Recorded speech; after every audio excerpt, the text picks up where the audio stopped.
मुजरिम या हीरो। सद्दाम हुसैन एक ऐसा नाम जो तारीख में जालिम आमिर और बाज़ के नज़दीक अरब कौम परस्ती का अलम बरदार के तौर पर याद किया जाता है। क्या वो वाकई अरब दुनिया का मुहाफिज था या एक बेरहम आमिर जिसने अपने इक़्तिदार के लिए लाखों जानें तबाह की? उसके फैसलों ने मशरिक़ वुस्ता की जोग्राफिया, सियासत और इंसानी हुकूक को हमेशा के लिए तब्दील कर दिया। आइए इसकी मुकम्मल, मुतवाज़िन और तफसीली दास्तान देखते हैं हक़ाइक़ की बुनियाद पर। सद्दाम हुसैन 28 अप्रैल 1937 को इराक़ के शहर तिक्रीत के एक गरीब घराने में पैदा हुए। नौजवानी में वो अरब कौम परस्ती यानी पैन अरबिज़म से मुतासिर हुए और 1957 में बास पार्टी यानी अरब सोशलिस्ट बाथ पार्टी में शामिल हो गए। 1959 में उन्होंने वज़ीर आज़म अब्दुल करीम कासिम पर नाकाम कातिलाना हमला किया, जिसके बाद वो ज़ख्मी हालत में मिस्र फरार हो गए। वहां से शाम और दीगर जगहों पर जलावतनी काटी। 1968 के बासी इनकलाब के बाद वो वापस आए और नायब सदर बने। 16 जुलाई 1979 को उन्होंने सदर अहमद हसन अल बकर को इस्तीफा देने पर मजबूर किया और इक़्तिदार संभाल लिया। इक़्तिदार संभालते ही सद्दाम ने बास पार्टी के इजलास में दर्जनों आला रहनुमाओं को गद्दारी के इल्ज़ाम में फौरी तौर पर गिरफ्तार करवाया और इबरतनाक तरीके से कत्ल करवा दिया। ये मंजर वीडियो में भी महफूज है, जो उनकी बेरहमी की वाज़ेह तस्वीर पेश करता है। Then Saddam calls a man to the stage, and a tall, slender, middle-aged man starts walking down the aisle. His name is Muhi Adbek Hussein. He's part of the Revolutionary Command Council. He's a powerful man, but just a short while ago he had opposed Saddam in a meeting. It was a mistake. He walks up onto the stage and stands behind a microphone. And then, slowly, he begins confessing to crimes of wanting to overthrow Saddam Hussein. In the meantime, Saddam takes a seat by a long table full of microphones and lights a thick Cuban cigar. I was the one behind the plot against the new president, the man says. It was me who tried getting others to join in. But it's a lie. Nothing of what he admits on stage is true. What's really happened is that he's been thoroughly tortured and told that if he doesn't go up on that stage and say that he planned the plot against Saddam, the torturers will rape his wife and daughter right in front of him. He has no choice but to obey. And so he does. To save his family, Muhi lies about his own and his fellow party members' involvement in the plot to overthrow Saddam's new regime. Once he's finished, Saddam takes the floor. Again, Saddam is in no rush. He lights his cigar and then he asks out into the room. What means should be used against these traitors? You know the answer, he says after a pause. There is no other way than the sword. The terrified party members in the theatre hall begin to clap desperately. What else could they do? Saddam then gives an instruction to those assembled in the hall. When I have read out your name, you shall stand up, recite the party's slogan, and leave the room. And so he begins reading out names. One by one, they must rise from their seats, say the slogan, and then they are led out of the room. They haven't been told where they're going or what's waiting for them on the other side of the door, but they probably have an idea.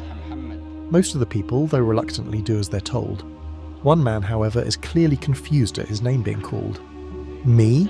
I haven't done anything, he shouts as he stands up. Saddam doesn't even bother to look at him.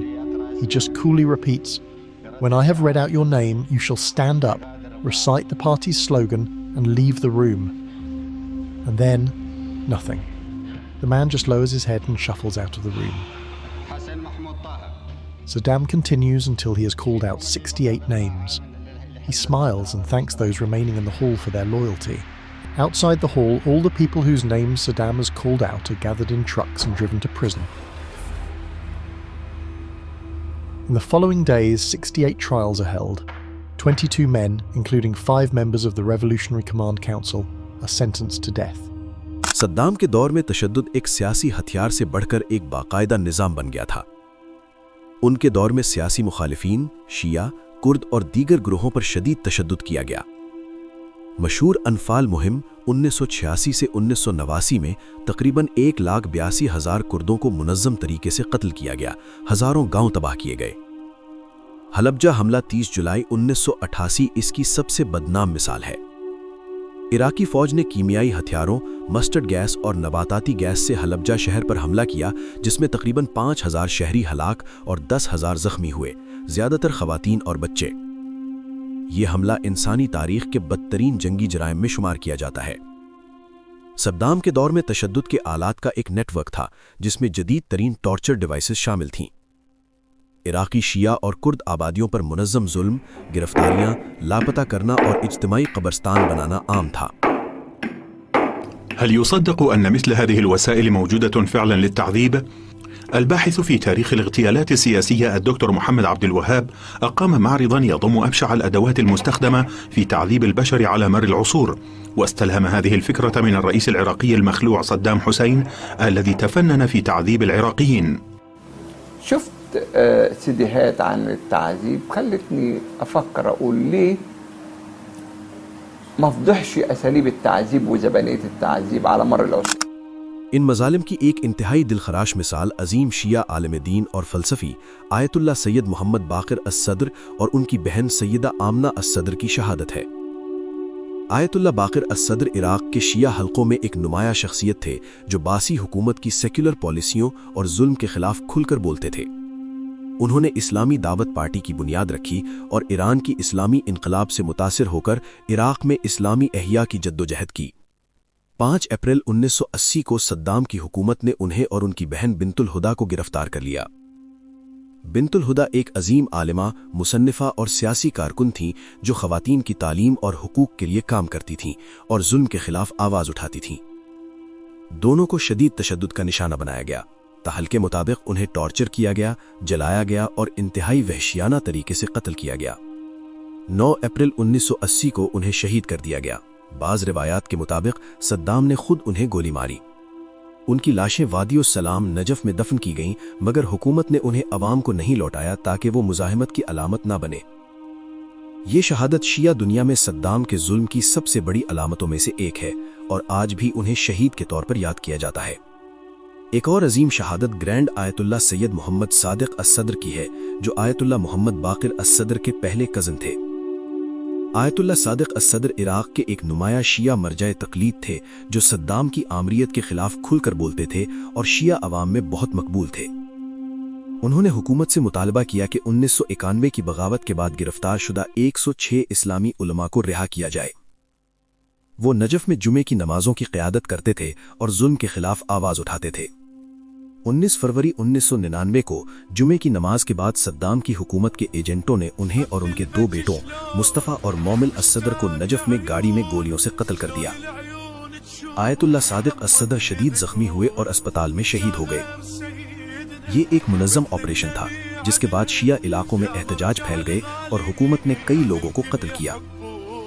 Iraqi हुकूमत ने इनकार किया, मगर आलमी सतह पर और इराकी शिया हल्कों में ये सद्दाम की बराह रास्त जिम्मेदारी समझी जाती है। आयतुल्लाह सादिक अस-सद्र की शहादत ने शिया मुजाहिमत को मज़ीद तक़वियत दी और उनके बेटे सैयद मुक़्तदा अस-सद्र आज भी इराकी सियासत में अहम किरदार अदा कर रहे हैं। सद्दाम का जबर सिर्फ रियासत तक महदूद न था, उनका ख़ानदान भी खौफ की अलामत था। बड़े बेटे उदय हुसैन अपनी अय्याशियों, जिनसी ज़्यादतियों और मज़ालम की वजह से बदनाम थे। वो अगवा, ज़्यादती और तशद्दुद के वाक़यात में मुलव्विस थे।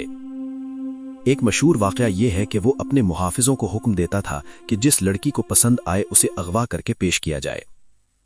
उसकी सालगिरह की पार्टियों में हाज़रीन को ज़िल्लत आमेज़ अहकामात देना आम था।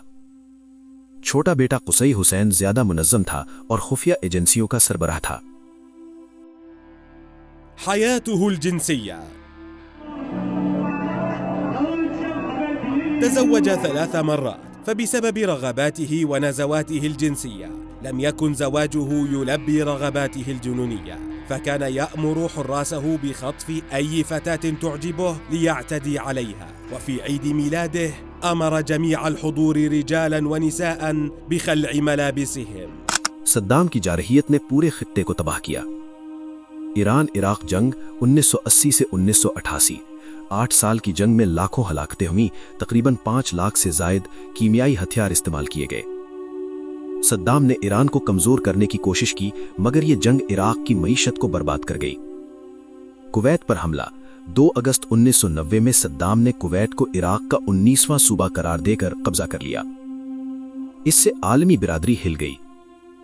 अरब ममालिक सऊदी अरब समेत ने अमेरिका से मदद मांगी, जिससे ऑपरेशन डेजर्ट स्टॉर्म शुरू हुआ और इराक को पसपा होना पड़ा।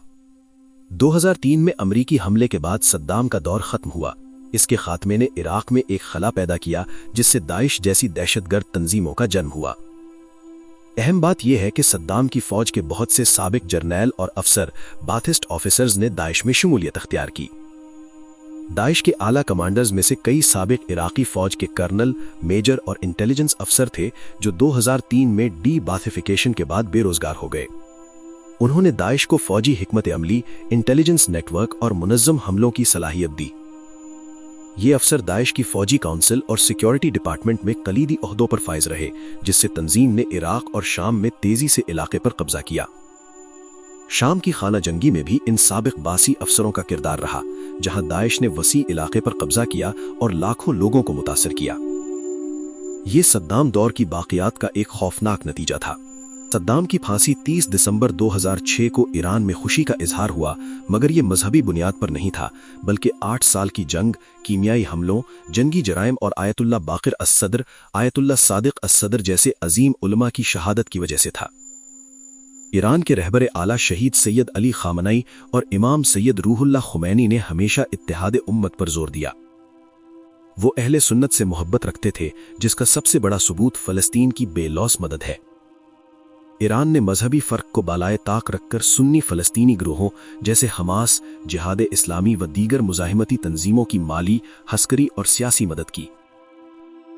इसमें कुछ नादान भाई महदूद सोच में आकर ये तासुर दे रहे हैं कि चूंकि ईरान ने सद्दाम की फांसी पर खुशी मनाई, इसलिए शहीद इमाम खामेनेई की शहादत या शहादत की सूरत हाल पर अफसोस न करें। यह सरासर ज्यादती है। इमाम खामेनेई की कुर्बानी फलस्तीन की हिमायत और उम्मत के इत्तेहाद की वजह से थी। हमें अपनी सोच बदलनी होगी, हक़ाइक़ तस्लीम करने होंगे। हम सबको खुदा की बारगाह में जवाब देना है, लिहाजा हक को हक ही कहें। तफरीका दुश्मन के मफाद में है, इत्तेहाद और इंसाफ उम्मत की जिंदगी है। 13 दिसंबर 2003 को सद्दाम को ज़ेरे ज़मीन गड्ढे से गिरफ्तार किया गया। 30 दिसंबर 2006 को फांसी दी गई। उनके जुल्म से शिया, कुर्द, सुन्नी और बासी रहनुमा भी तंग थे। तारीख जज्बात से नहीं, हक़ाइक़ से फैसला करती है। माजी से सबक सीखें। आमरीयत, जारहियत और तशद्दुद का नतीजा तबाही है। उम्मत को तफरीका नहीं, इंसाफ और इत्तेहाद की जरूरत है।